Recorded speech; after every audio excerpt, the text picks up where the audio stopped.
Okay, have you ever tried to buy a concert ticket and felt like you were, I don't know, battling a system that was specifically designed to drain your wallet? Yeah, you are not alone. Today, we are going to dive into the machine that pretty much controls every seat, every venue, and almost every artist you love. Let's pull back the curtain on the world of Ticketmaster. So let's just start with a feeling we've all had, right? That really intense, high-stakes moment when you're just trying to get a ticket online. You know exactly what I'm talking about. The page is loaded, your heart is just pounding, and that little clock is ticking down. 3, 2, 1. You're so close to getting tickets to see your absolute favorite artist. And there it is. The price pops up, $100. You know, it's a little steep, but for this show, totally worth it. You smash that add to cart button, and you feel that rush of victory. You got them. But then, you get to the checkout page, and that amazing feeling just evaporates. The price has suddenly jumped to $180. What? Service fees, facility charges, processing costs. It's just a wall of extra charges. You hesitate, you feel kind of cheated, and yet you still click buy. And that right there, that gets to the absolute heart of it. What you just went through wasn't just a simple purchase. It's a carefully crafted psychological system, built from the ground up to create urgency, to create pressure, and to make you feel like you have absolutely no other choice. So how in the world did we get here? How did one single company become the main gatekeeper for pretty much all of live entertainment? Well, to understand that, we need to rewind the clock a little bit.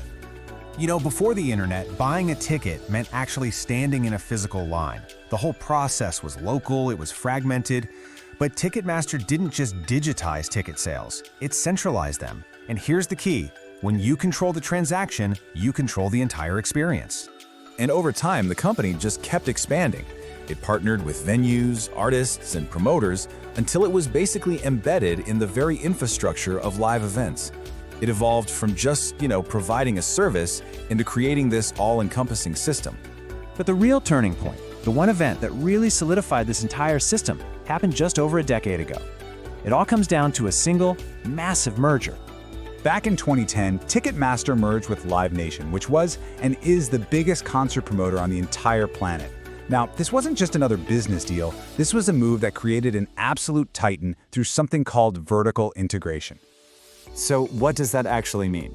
Well, in practice, it meant that one single company now had huge influence over nearly every part of a live show, actually selling the tickets, promoting the concert, managing the venues, and even organizing the artist tours.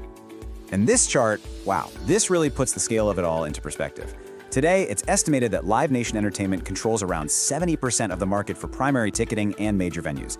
That is a massive slice of the pie, and for fans like us, it often feels like there's just no other option. And that brings us right back to that shocking final price at checkout. So why do tickets feel so incredibly expensive? Let's dissect the cost. All right, here's how it all adds up. First, you have the base price, which is set by the artists and promoters. But then the system starts layering on all these additional costs. Those infamous service fees, facility fees, processing fees. And on top of all that, there's dynamic pricing, which means the price can literally go up in real time if demand is high. And listen, those fees are not small change. Industry estimates suggest that they can add up to more than 25% of the ticket's original face value. All of a sudden, that $180 final price starts to make a lot more sense, even if it doesn't feel any better.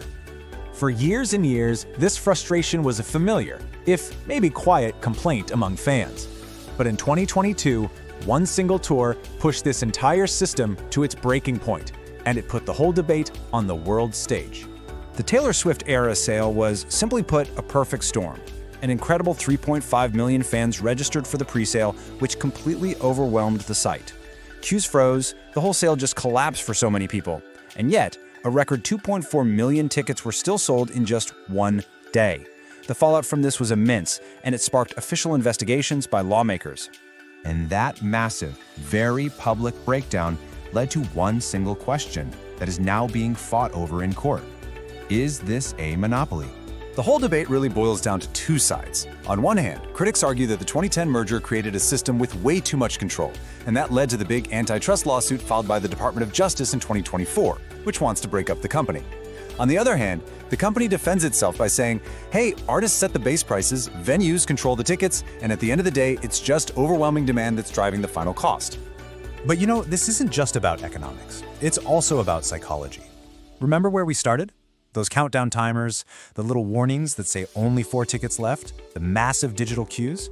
They're all designed to create urgency, a sense of scarcity, and a really powerful fear of missing out, or FOMO. In that moment, we stop thinking logically and we start acting emotionally. This quote just puts it perfectly. When a single company is the main gatekeeper for an experience that you desperately want, it holds the power not just to sell you a ticket, but to define the very terms of how you get to access it. So, at the end of all this, we're left with a question. The next time you're staring at that checkout screen, just ask yourself what you're really paying for. Are you paying for the artist and the performance? Or are you paying for the intricate, powerful, and often really frustrating system that stands behind it all?